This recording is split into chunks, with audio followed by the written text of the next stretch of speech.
할렐루야! 사랑하는 서울반석교회 성도 여러분, 12월 16일 목요일 아까베 시간이 돌아왔습니다. 오늘은 하나님 말씀 요엘 1장 13절에서 20절 말씀 함께 나눠보도록 하겠습니다. 우리는 어제에 이어서 요엘서를 살펴보고 있습니다. 요엘서는 언제 기록되었는지 사실은 추측이 좀 어려운 책입니다. 바벨론 포로 이전에 쓰여졌는지 혹은 바벨론 이후에 쓰여졌는지 학자들마다 분분하게 의견이 갈립니다마는 분명한 것은 이스라엘 역사상 잊지 못할 사건이 하나 있었다라고 하는 부분은 모두가 다 동의를 합니다. 그 역사적인 사건이 무엇이냐라고 할 때 그것은 바로 재난이 있었다라는 겁니다. 파충이와 메뚜기와 느치와 황충이의 재난이 있었다라고 이야기를 합니다. 성경은 이렇게 소개를 합니다. 오늘 보면 16절에 보면은 먹을 것이 우리 눈앞에 끊어지지 아니하였느냐, 기쁨과 즐거움이 우리 하나님의 성전에서 끊어지지 아니하였느냐, 씨가 흙덩이 아래서 썩어졌고 창고가 비었고 곡간이 무너졌으니 이는 곡식이 시들었음이로다. 가축이 울부짖고 소떼가 소란하니 이는 꼴이 없음이라. 양떼도 피곤하였다 라고 합니다. 이 병충해로 인해서 밭의 소산은 사라졌고 즐거움은 다 말라버렸습니다. 이 재난은 부자나 가난한 자나 명예가 있는 자나 없는 자나 모두가 피할 수 없는 그런 현실로 찾아왔습니다. 이 재난이 훑고 간 자리는 아픔과 고통과 좌절만 남아 있었습니다. 유념할 것은 요엘 선지자는 이 재난의 날을 가리켜서 여호와의 날이다 라고 부르고 있다는 사실입니다. 재난의 날을 뭐라고요? 여호와의 날이다 이렇게 부르고 있다는 사실입니다. 여호와의 날이라고 부르는 이유가 바로 15절 하반절에 나와 있는데 곧 멸망같이 전능자에게로부터 나왔기 때문에 여호와의 날이다 이렇게 부르고 있다는 것입니다. 놀라운 것은 재앙의 날이 하나님으로부터 나왔다라고 하는 사실이 놀랍지 않나요? 재난이 하나님께로부터 나왔다. 그렇다면 왜 하나님은 이 재난을 허락하셨는가 이겁니다. 왜 인간에게 고난을 주셔야 했고 또 매를 두셔야만 했느냐 이겁니다. 그것은 바로 사람들의 고집스러움 때문이라고 할 수 있겠습니다. 사람들의 완고함 때문에. 사람들은 고집 속에 살아갑니다. 애써 하나님을 부인하고 단순히 운이 나빠서 혹은 지혜 없어서 힘이 없어서 돈이 없어서 명예가 없어서 어려움을 당한다라고 생각합니다. 당시에 많은 사람들이 그랬습니다. 파충이와 메뚜기와 누치와 항충이의 재난이 온 것은 지혜가 없어서 자연재해로 치부를 해버렸습니다.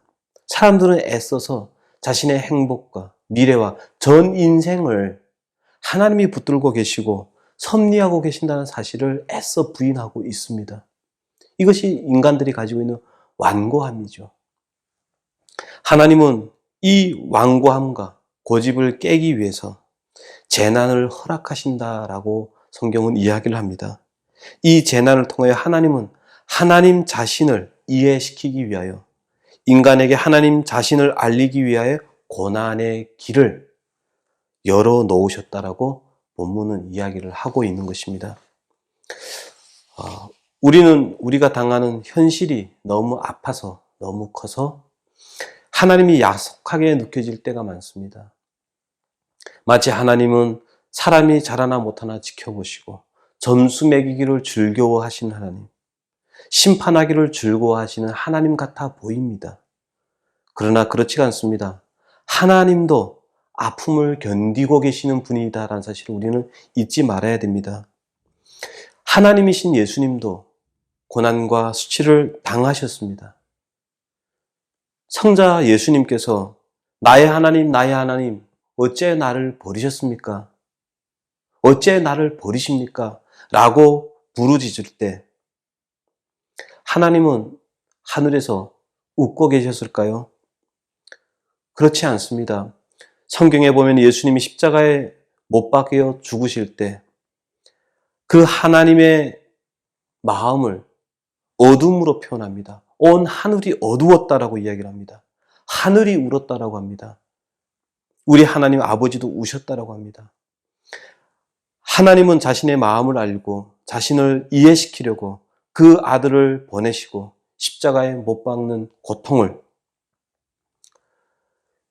가운데 있는 것처럼 우리 인간들에게도 동일하게 고난 가운데서 함께 계시는 분이셨음을 우리는 잊지 말아야 됩니다. 인간의 고집과 완악함을 꺾기 위한 방법이 그것밖에 없기 때문에 수모와 인내와 고통을 감내하고 계시는 하나님이십니다. 그러므로 고통은 하나님이 자신을 이해시키기 위하여 인간들에게 자신을 이해시키기 위한 하나님의 방법이요, 그 하나님의 사랑이 실패하지 아니했음을 간섭하는 하나님의 손길이요 또 마음임을 우리는 알아야 됩니다. 여러분에게 질문하겠습니다. 여러분은 여러분의 인생과 삶과 현장과 모든 순간이 하나님의 것이고 하나님이 간섭하고 붙들고 계신다는 사실을 믿고 있습니까? 신자와 불신자의 차이가 무엇이라고 생각합니까? 우리 신자들은 하나님의 시각으로 살기로 작정한 사람들입니다. 하나님의 선하심과 은혜로우심을 믿으며 하나님은 실수나 실패가 없도록 우리의 인생을 붙들고 계시는 분이심을 알아 우리의 고집을 꺾고 우리의 완악함을 꺾고 하나님을 바라보며 신뢰하며 살아가는 사람입니다.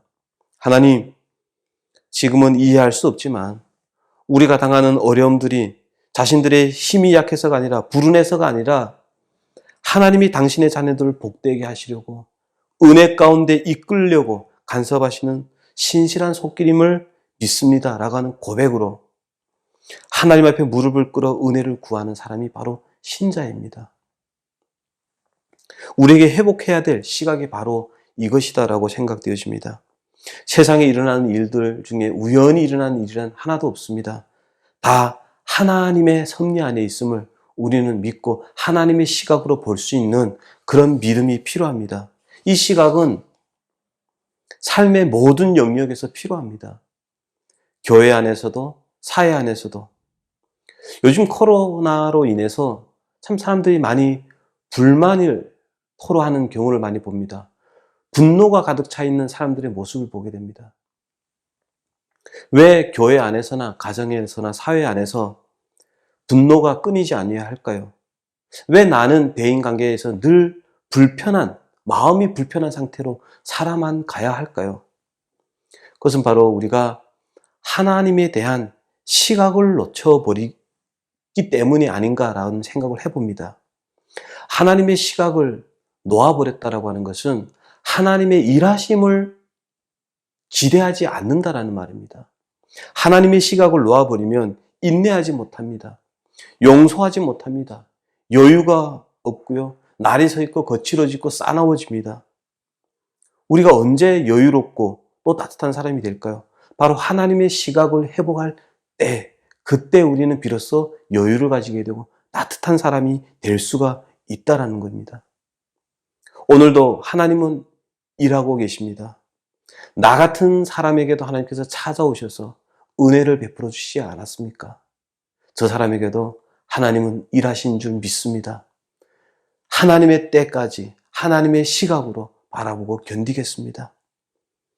하나님은 죽음에서 생명을 만들어내시는 분인 줄 내가 믿습니다.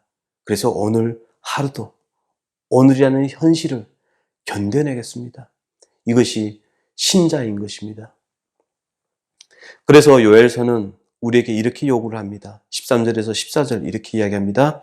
제사장들아 너희는 굵은 배로 동이고 슬피 울지어다. 슬피 울라고 합니다. 제단에 수종 두는 자들아 너희는 울지어다 이야기합니다. 내 하나님께 수종 두는 자들아 너희는 와서 굵은 뱃옷을 입고 밤이 새도록 누울지어다. 이는 소제와 전제를 너희 하나님의 성전에 드리지 못함이라. 너희는 금식일을 정하고 성회를 소집하여 장로들과 이 땅의 모든 주민들을 너희 하나님 여호와의 성전으로 모으고 여호와께 부르짖을지어다. 요엘은 하나님 앞에 나오러 갑니다. 근데 나와서 무엇을 하라고 하냐면요. 울어라 라고 합니다. 너희가 어떤 존재냐를 묻고 있는 것입니다. 너희는 하나님의 약속을 가진, 생명을 가진 자가 아니더냐, 이렇게 묻고 있는 것이죠. 다른 데로 가지 말라. 하나님 앞으로 나오라. 그리고 하나님 앞에 생명과 은혜가 있음을 알고 엎드려서 은혜를 구해라. 이렇게 이야기를 합니다. 우리가 울 수 있는 이유는 바로 하나님을 소유하고 있기 때문입니다. 사람 앞에 어려운 문제들 들고 나면 그것은 하소연입니다. 그러나 하나님 앞에 들고 나면 그것은 기도가 되고 하나님의 능력과 생명을 경험하는 통로로, 도구가 된다라는 것입니다. 그래서 요엘 선지자가 먼저 하나님 앞에 나와서 기도합니다. 보세요. 19절 여호와여 내가 주께 부르짖사오니 여호와여 내가 주께 부르짖사오니 풀이 목장의 풀을 살랐고 불꽃이 들의 모든 나무를 살렸음이니이다. 들짐승도 주를 향하여 헐떡거리오니 시내가 다 말랐고 들의 풀이 불에 탔음이니이다. 무슨 말을 하고 있죠? 안타까운 상황을 하나님 앞에 고하는 겁니다. 하나님 다 죽게 되었습니다. 긍휼히 여겨 주시기를 원합니다. 하나님 안에 생명과 은혜가 있음을 압니다. 하나님이 도와주시지 않으면 안 됩니다. 다른 데 가지 않습니다. 하나님을 바라보며 나아갑니다.